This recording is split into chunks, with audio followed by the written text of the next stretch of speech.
Hello बच्चों, welcome to the new lecture जहां पे हम बात कर रहे हैं जेई एडवांस्ड के 2019 के पेपर 2 की।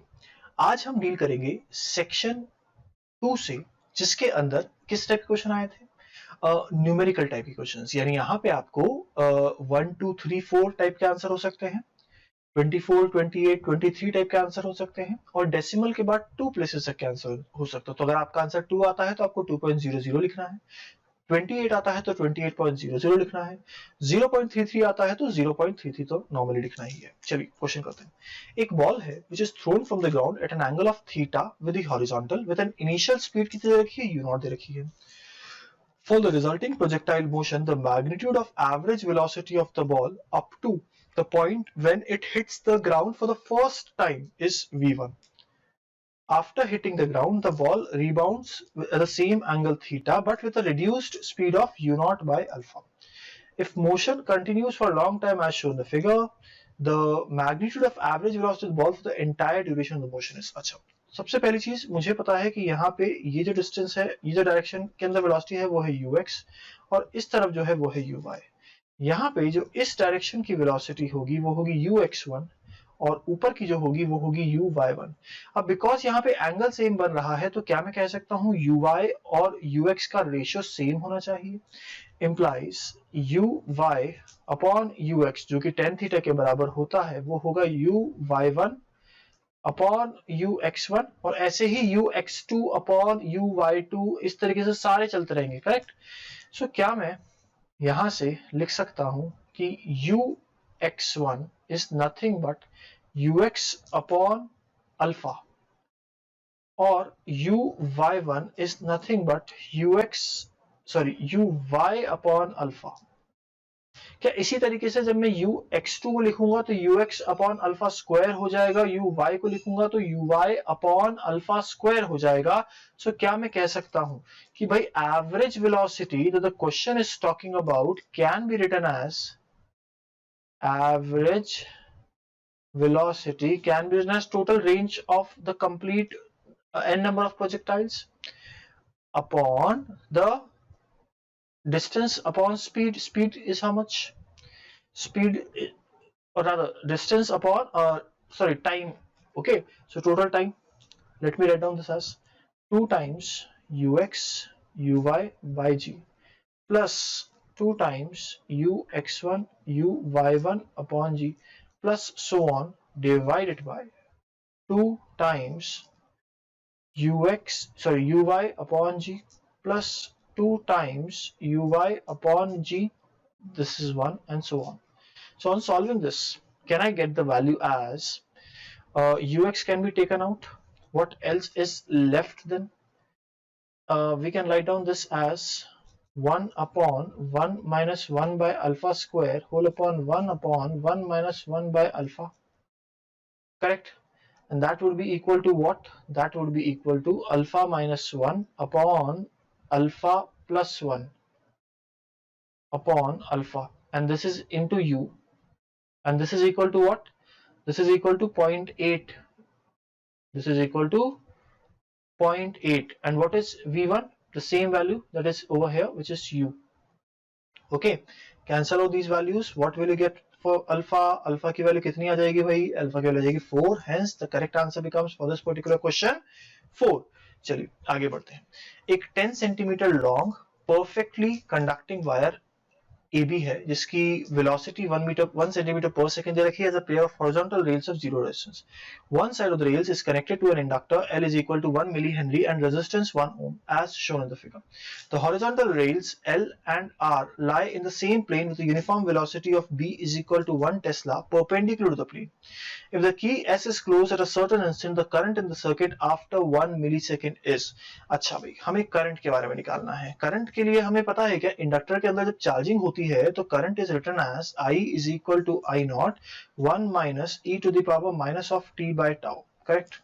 सो क्या मैं लिख सकता हूं कि जो ईएमएफ है वो होता है B into v into L, जहां पे B क्या है, मैग्नेटिक फील्ड है जो कि गिवन है 1 टेस्ला, V क्या है, वेलोसिटी है किसकी, रॉड की, जो कि गिवन है 1 सेंटीमीटर पर सेकेंड, L क्या है, लेंथ है किसकी, रॉड की, जो कि गिवन है 10 सेंटीमीटर। और इसको अगर मैं R से डिवाइड कर दूं तो this would be equal to the maximum current और I नॉट।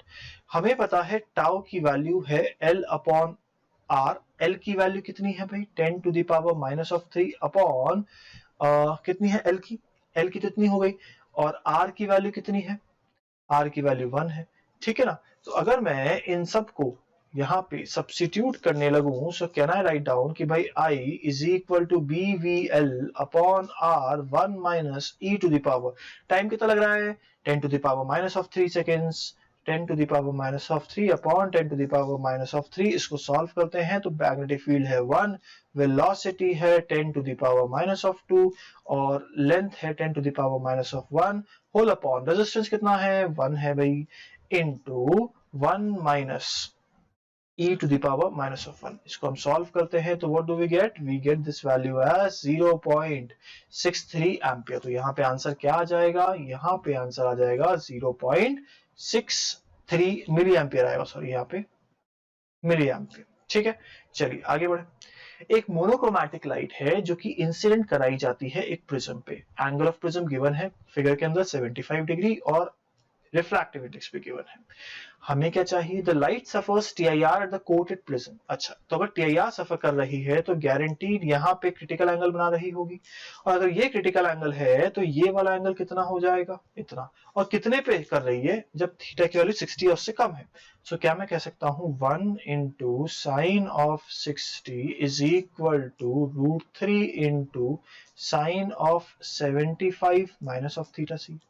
थोड़ा सा दिमाग लगाएं तो क्या हम कह सकते हैं कि साइन 60 की वैल्यू थी √3/2, यानी 1/2 is equal to sine of 75 minus of theta C, यानी कि 75 minus of theta C equal to कितना, इक्वल टू 30 डिग्री, यानी थीटा सी की वैल्यू कितनी आ जाएगी, 45 डिग्री आ जाएगी। क्या इतना क्लियर है? अगर इतना क्लियर है तो क्या मैं कह सकता हूं कि ये जो क्रिटिकल एंगल है जो कि कितना है 45 डिग्री, किसके बराबर है, ये बराबर है n अपॉन √3 के, और साइन 45 की वैल्यू अंडर रूट ऑफ ये हो जाएगी √3, यानी कि n स्क्वायर की वैल्यू हो गई 3/2 which comes out to be as 1.5। यहाँ पे आंसर क्या हो जाएगा, आंसर हो जाएगा 1.5। देख लीजिए भाई, अगर यहां तक क्लियर है तो let us move to the next question. अगला क्वेश्चन कहता है कि एक परफेक्टली रिफ्लेक्टिंग मिरर है जिसका मास m है, is mounted on the spring, constitutes a spring mass system of जिसकी angular frequency दे रखी है omega, such that 4 pi m omega by h is equal to value दे दी, h प्लैंक कांस्टेंट है, n photons इनकी lambda की value दे रखी है, strike the mirror simultaneously at a constant at a normal incidence such that the mirror gets displaced by 1 micrometer. Okay, the value of n needs to be calculated। तो क्या करेंगे इस question के अंदर, सोच के देखिए, मिरर डिस्प्लेस करा दिया कितने से, 1 माइक्रोमीटर, तो क्या मैं कह सकता हूं टोटल मोमेंटम का शिफ्ट कितना आता है, h बाय लैम्डा। ये सुनो, h by lambda is the total momentum, correct.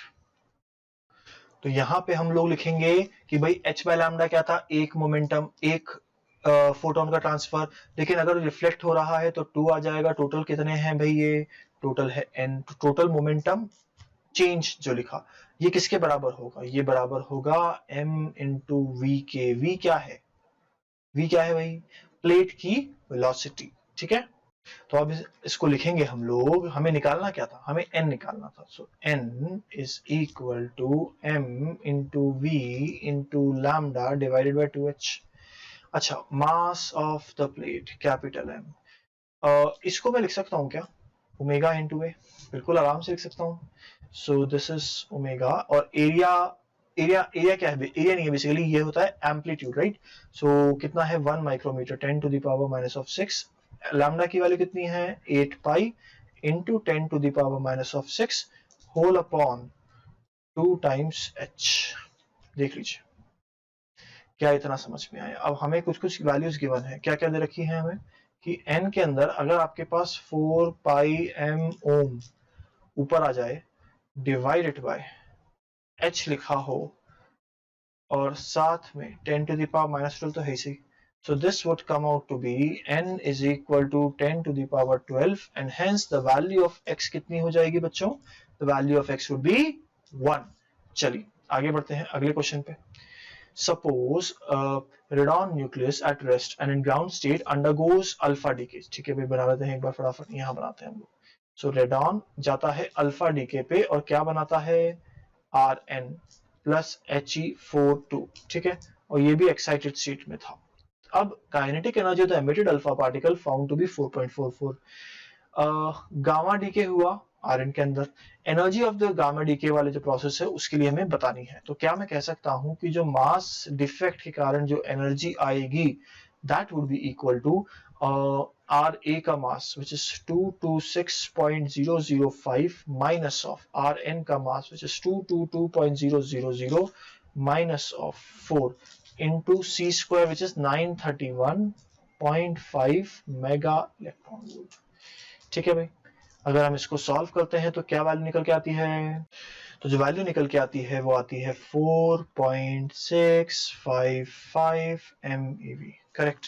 अब मुझे एक बात बताओ, काइनेटिक एनर्जी ऑफ किसकी निकालनी थी? आरएन की निकालनी थी, right, upon kinetic energy of alpha particle, यही था रेशियो।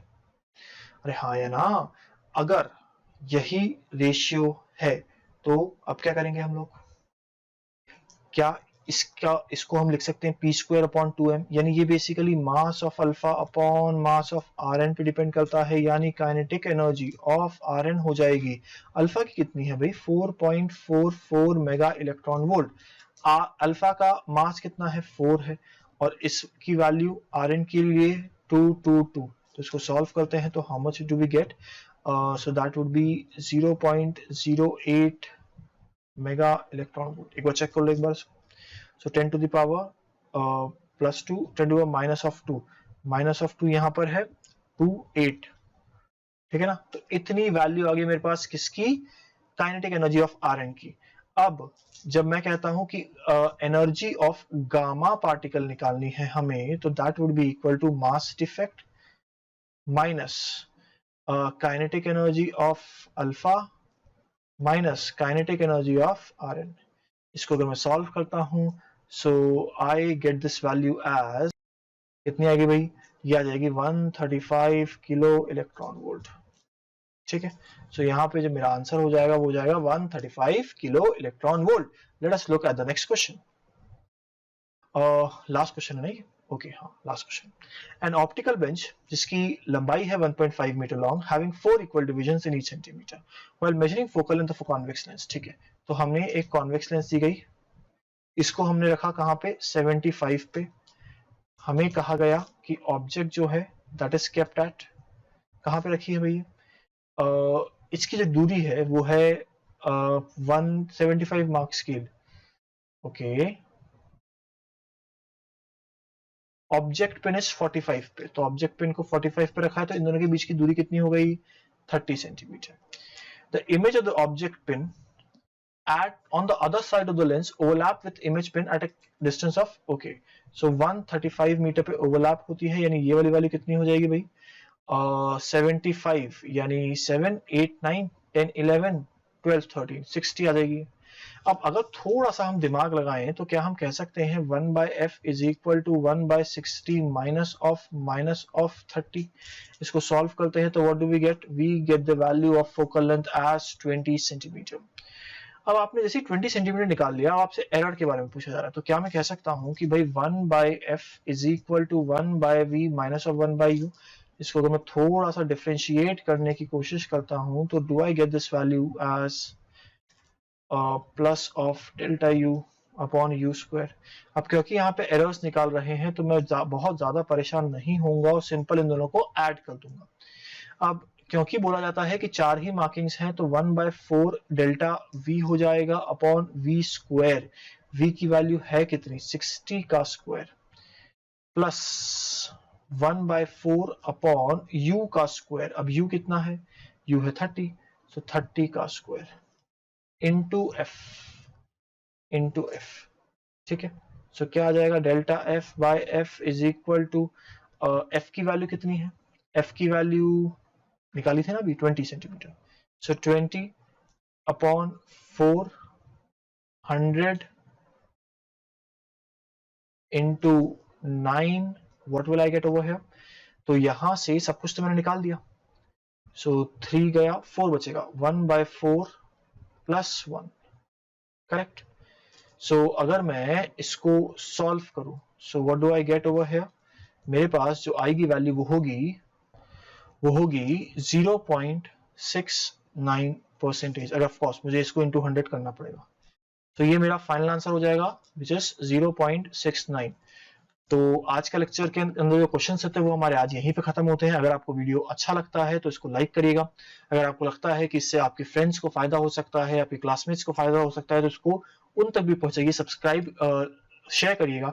और अगर आपको लगता है कि ये कंटेंट बहुत ही अच्छा है और आपको डेली इस कंटेंट चाहिए तो सब्सक्राइब करिएगा, ताकि आपके पास नोटिफिकेशन आ जाए, और बेल आइकन दबा दीजिएगा ताकि आपके पास नोटिफिकेशन डेफिनेटली आ जाए। ठीक है, तो चलिए आज के लेक्चर हम यहीं पे खत्म करते हैं। Thank you.